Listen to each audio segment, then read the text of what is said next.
Good morning, everyone. This is Mr. Himmelberg here. Hope you're having a good day. I'm sure it was kind of a surprise that you were off today. It sounds like there should be a lot of ice outside. Now, I'm recording this the night before, so I have no idea if there's actually any ice, but I will not complain. So, let's go ahead. Let's hop into today's lesson. I know most of you probably don't have your math notebook. So what I want you to do is find a piece of paper to write this down on. Now, if you this is only gonna be 5 questions, so it's not gonna be anything crazy.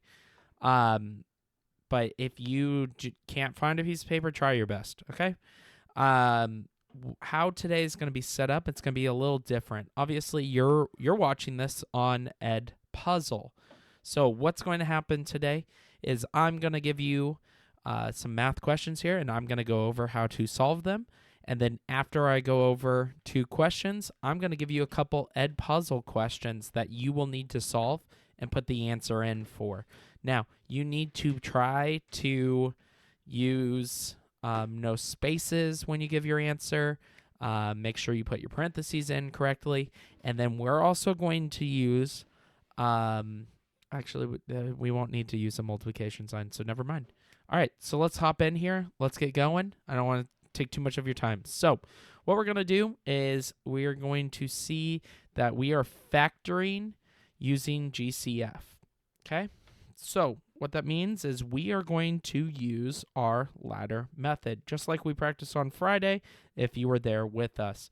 So I'm going to think about what can I take out of 16 and 24.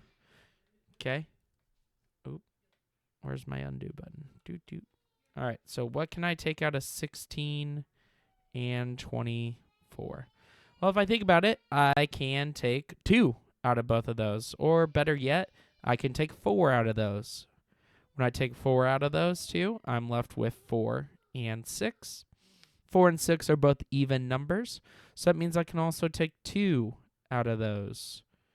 And when I say take 2, I mean divide 2, if that wasn't clear. When I do that, I get the prime numbers 2 and 3. So what does this mean for us? Well, our left side is going to be our GCF. So we're going to take these 2 numbers and we're going to multiply. When I do that, I get 8. This will be the outside of my parentheses. So we are factoring 8 out of 16 and 24. When I factor 8 out of 16, I'm left with 2. So I'll put the 2 there. When I factor 8 out of 24, I'm left with 3. Put my closing parentheses there. And then in my original problem, this is addition. So this would be my answer for number 1. Okay.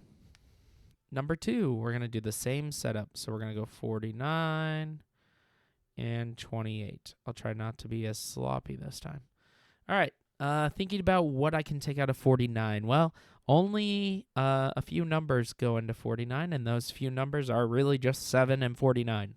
So let's go ahead. Let's see. Can I take 7 out of 28? Yes, I can take 7 out of 28. When I take 7 out of 28, I'm left with 4. When I take 7 out of 49, I'm left with 7. Okay? 7's prime. 4 is not prime, but 2 and 4 don't go into 7, so we're finished here. My GCF is on my left, and that is 7. So I'll set it up with 7 on the outside of my parentheses. Okay. We're going to put 7 and 4 on the inside of my parentheses. And this is a subtraction problem, so we are going to continue it with subtraction. And that's my final answer there. All right, so on your screen here in a second on Ed Puzzle, you're going to get 2 try it problems.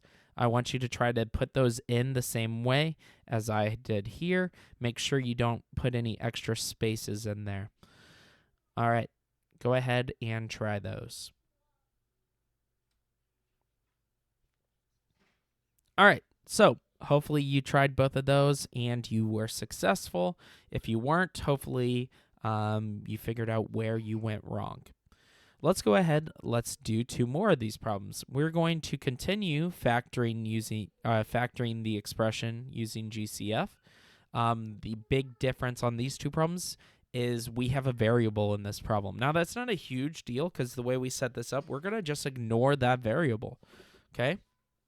So what we can do is we'll put our numbers in the ladder method again. So I'm going to have 24. I'm going to have 36. I like to include my variable in this ladder method so I don't forget about it. But you can ignore it till the end too. It's not really a big deal. All right, what can I take out of both of these? I don't know. Let's start with 6. 6 feels like a good number to take out of both of these. Okay, when I do that, 24 divided by 6 is 4. 36 divided by 6 is 6. All right, looks like I'm left with 2 even numbers again. When I divide 2 out of both of these, I'm left with 2 and 3. The left side is my GCF. I'm going to multiply these two. That is going to give me 12. And that will be on the outside of my parentheses. 24 divided by 12 is 2. 36 divided by 12 is 3. We're going to make sure we put these in the same order. I'm going to make sure I bring my variable in here as well. And this is an addition problem. So this is set up identically to the other problems, except we just have a variable in here. Now, we cannot factor out this variable because the variable's not with both numbers. If there was a variable with both numbers, then we could actually factor it out, but that's not the case here. All right, next one. We're going to be factoring 32x and 80. All right, first glance, I'm thinking let's go ahead, let's divide by 8. When I do that, I'm left with 4, and I'm left with 10. Okay, both of these are even, so that means I can divide out some more. I'll divide by 2. This gives me 2, and this gives me 5. All right, 5 and 2 are both prime, so that means I'm done. I'm going to have 8 times 2 on the left here for my GCF. It's going to give me 16. Then I'm going to have 2. This is an addition problem. Got to make sure I don't forget my variable here. I'm going to have 2x plus 5. All right, and this would be my final answer. All right, just like the last one, you're going to have 2 try it problems to do on the Edpuzzle. They should be popping up any second now. Alrighty, so hopefully you did okay with those. I'm going to go ahead, let's scroll down, and let's look at this last problem. Now, this is going to be similar to a test question. So, you'll have one on your test that's set up very similar to this. So when we do this problem, you're going to want to pay close attention. All right, so let's go ahead, let's read it and find some important information. So you receive a discount on each book you buy for your electronic reader. The original price of each book is $Y. You buy 5 books for a total of $5Y minus $15. Okay, the instructions say we need to factor the expression. And then lastly, it says, how much are we saving per book? All right, so we get some sort of discount here. We have 5 books, and we need to factor to solve for the discount.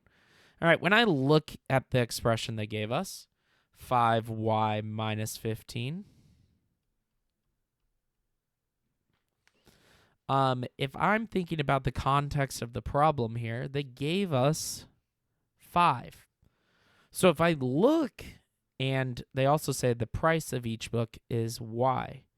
So if I look at this problem and I think about it logically, I can kind of infer that the 5 here represents how many books I'm buying, and the y here represents the price of each book. So what does that mean for my problem? Well, that means this minus 15 here is my total discount. Okay, this is 15 subtracted from 5 times y. So if 5 times y is how much my books are going to cost, minus 15 would kind of say, hey, we're going to get a discount of $15 on 5 books. And now when I word it like that, some of you instantly know how much of a discount we're getting. But if you don't, that's okay. We need to still factor the expression. So I need to think about, what can I take out of 5y and 15? Well, they both end in 5s, right? So why don't we take out 5? When I do that, I'm left with 1 and 3. So this is 1y, and that is 3. Well, if we go ahead and write this out, I'm going to have 5 on the outside. I'm going to have 1y here minus 3. Now, when we've talked about this before, this 1y is redundant here. We don't actually need the 1. So we can actually go ahead and get rid of the 1. Say bye. Bye, 1. Okay. So what can we kind of decide from this? Well, we don't know how much each book costs. That's fine. We don't really need to know how much each book costs. Each book costs y. Nowhere in this problem does it give us a total, like a total number that we can make this equal to. So we don't know how much each book costs. But we can see with each book, we get to take $3 off. So when I go to answer the question, it says, how much are you saving per book? Well, I have minus 3 here. Now, I'm not saving negative $3. I'm saving $3. So this is my first answer because it says factor the expression.